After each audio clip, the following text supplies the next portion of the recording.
आकाशवाणी का ये पटना केंद्र है। प्रस्तुत है किशनगंज जिले की हलचल। आलेख हमारे संवाददाता विशाल कुमार का है।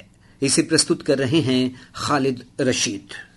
किशनगंज जिले में तेज आंधी और बारिश के कारण मौसम में बदलाव का असर देखने को मिल रहा है। पिछले कई दिनों से काल बैसाखी के प्रभाव से अच्छी बारिश हुई है। बारिश के कारण पिछले दिनों जल जमाव की स्थिति भी देखने को मिली।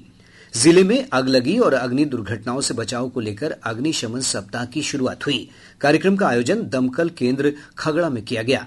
इस अवसर पर जिलाधिकारी विशाल राज और फायर ब्रिगेड के पदाधिकारियों ने लोगों को अग्नि दुर्घटनाओं से बचाव की जानकारी दी। इस अवसर पर दमकल विभाग के जाबाज कर्मियों को श्रद्धांजलि अर्पित की गई, जिन्होंने लोगों के प्राण बचाते हुए अपना बलिदान दिया था।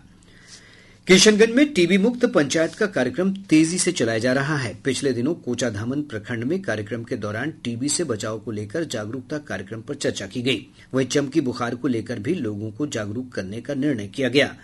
गैर संचारी रोगों को लेकर लोगों की जांच की जा रही है। इसके तहत किशनगंज जिला राज्य में शीर्ष 3 जिलों में अपना स्थान बरकरार रखे हुए है।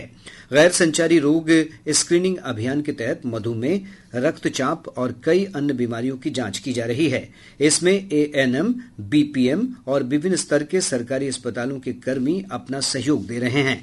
अब तक 2,73,000 से अधिक लोगों की जांच की जा चुकी है।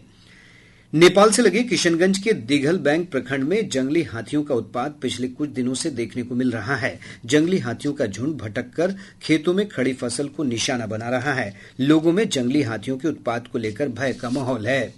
पटना उच्च न्यायालय की ओर से गठित विधिक सेवा समिति ने पिछले दिनों किशनगंज मंडल कारा का निरीक्षण किया। समिति के सदस्यों उपेंद्र प्रसाद सिंह और विनोद कुमार ने जेल के भीतर विभिन्न वार्डों में जाकर बंदियों से बातचीत की।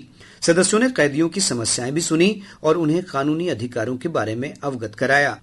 भारत नेपाल सीमा पर ठाकुरगंज प्रखंड के पौआखाली क्षेत्र में एसएसबी और पुलिस ने गश्त बढ़ा दी है। पिछले दिनों डीप एरिया में गश्त अभियान चलाया गया। इसका उद्देश्य भारत नेपाल सीमा पर शांति स्थापित करना है। किशनगंज के लोगों के लिए अच्छी खबर है। पिछले दिनों अररिया गलगलिया रेलखंड पर मालगाड़ी चलाकर ट्रैक की सुरक्षा स्थिति का जायजा लिया गया।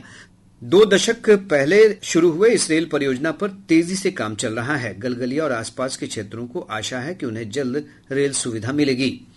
दिव्यांग जन सशक्तिकरण अभियान के तहत दिव्यांग जनों के बीच किशनगंज स्थित बुनियाद केंद्र में ट्राईसाइकिल और अन्य सहायता उपकरणों का वितरण किया गया।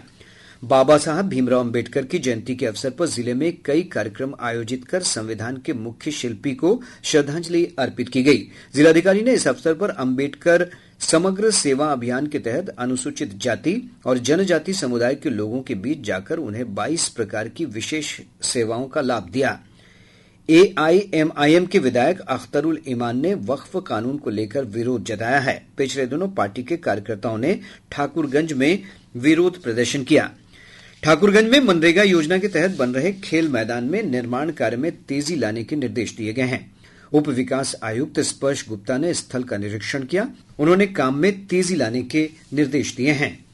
मुख्यमंत्री नीतीश कुमार द्वारा शुरू किए गए महिला संवाद अभियान के तहत कई स्थानों पर कार्यक्रम का आयोजन किया गया। जिले के कई प्रखंडों में संवाद कार्यक्रम का आयोजन कर महिलाओं के फीडबैक लिए गए।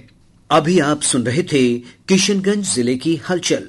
आलेख हमारे संवाददाता विशाल कुमार का था। इसे पेश कर रहे थे खालिद रशीद।